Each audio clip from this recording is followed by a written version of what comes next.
നിങ്ങളുടെ ലൈഫിലുണ്ടോ ഭയങ്കര വൾണറബിൾ ആയിട്ട് നിങ്ങളുടെ അടുത്ത് എല്ലാ കാര്യങ്ങളും പ്രസന്റ് ചെയ്യുന്ന ഒരാള് ഭയങ്കരമായിട്ട് സ്ട്രോങ് ആയിരിക്കണമെന്ന് കരുതിയിട്ട് നിങ്ങളുടെ ഇമോഷൻസ് സപ്രസ് ചെയ്ത് വെക്കാറുണ്ടോ? ശരിക്കും പറഞ്ഞാൽ ബീയിങ് വൾണറബിൾ എന്ന് പറയുന്നത് ഒരു വീക്ക്നെസ് അല്ല, അതൊരു സ്ട്രെങ്ത് ആണ്. അതിനൊരു കറേജ് വേണം.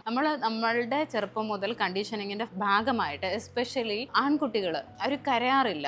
ഇപ്പോഴത്തെ ജനറേഷനിൽ പെൺകുട്ടികളും അങ്ങനെ തന്നെയാണ്. പെൺകുട്ടികൾ സ്ട്രോങ് ആണെന്ന് കാണിക്കാൻ, ഞാനൊരു strong enough person, independent person ആണെന്ന് കാണിക്കാനായിട്ട് സ്വന്തം വിഷമങ്ങൾ മറച്ചു വെച്ചിട്ട് കരയാതെ താൻ എങ്ങനെയാണെന്ന് മറ്റുള്ളവരെ അറിയാതിരിക്കാൻ വേണ്ടിയിട്ട് ഒരു മാസ്ക് ഇട്ട് നടക്കുന്നില്ലേ? അത് ഭയങ്കര സ്ട്രോങ് ആണെന്ന് നിങ്ങൾക്ക് തോന്നിയിട്ടുണ്ടോ?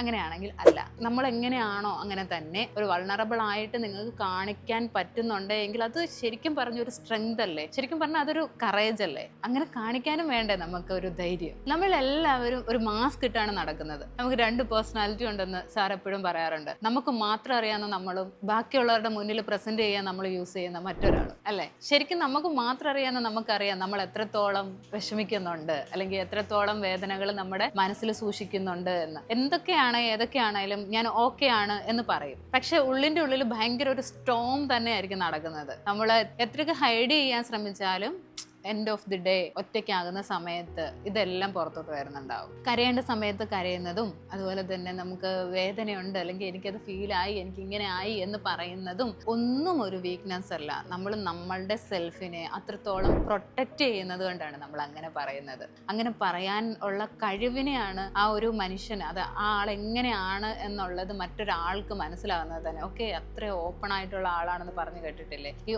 ഓപ്പൺ ആകുന്ന ആൾക്കാരെ പറ്റിയിട്ട് പറയുമ്പോൾ എല്ലാവരും പറയും ഓക്കെ, അവർ ഭയങ്കര ഓപ്പൺ ആണ്, അവരെ പറ്റിക്കപ്പെടുമെന്ന്. ഇല്ല, പറ്റിക്കപ്പെടില്ല.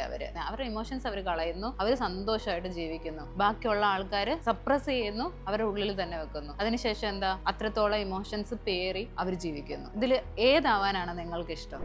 സോ ഒരു ഫേക്ക് സ്ട്രെങ്ത് എപ്പോഴും ഒരു ടെമ്പററി ആണ്. നിങ്ങൾക്ക് പെർമനന്റ് ആയിട്ട് വേണമെങ്കിൽ നിങ്ങൾ ജെനുവിൻ ആയി നിൽക്കുക. നമ്മൾ എങ്ങനെയൊക്കെ ഉള്ള ആളായാലും ഒരു ഇഷ്യൂ ഇല്ല. ശരിക്കും നിങ്ങൾ മനസ്സിലാക്കേണ്ട ഒരു കാര്യം എന്ന് പറഞ്ഞാൽ, ക്രാക്ക് ഉള്ള മിററിലാണ് ലൈറ്റ് കൂടുതൽ ഷൈൻ ചെയ്യുന്നത്. നിങ്ങൾ ശ്രദ്ധിച്ചിട്ടുണ്ടോ?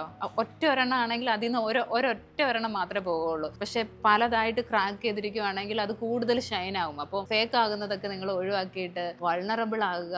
അത് നിങ്ങളുമായിട്ട് ഏറെ അടുത്ത ആൾക്കാരുടെ അടുത്ത്, ഈവൻ നിങ്ങൾക്ക് അങ്ങനെ ഒരാളുടെ മുന്നിൽ നിങ്ങളെ പ്രസന്റ് ചെയ്യാൻ കഴിയുന്നുണ്ടെങ്കിൽ അത് തന്നെ വലിയ അനുഗ്രഹമാണ്. അങ്ങനെയുള്ള ഒരാൾക്ക് നിങ്ങൾക്ക് ഈ റീൽ അയച്ചു കൊടുത്തിട്ട് താങ്ക്സ് പറയാവുന്നതാണ്.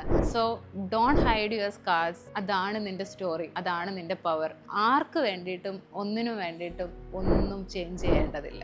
ഓക്കെ, നിങ്ങളുടെ ലൈഫിൽ ഇതുപോലെയുള്ള ഒരാളുണ്ട് എങ്കിൽ താഴെ കമൻറ്റ് ചെയ്യുക. ഇതുപോലുള്ള യൂസ്ഫുൾ വീഡിയോസിനായി ചാനൽ സബ്സ്ക്രൈബ് ചെയ്യുക.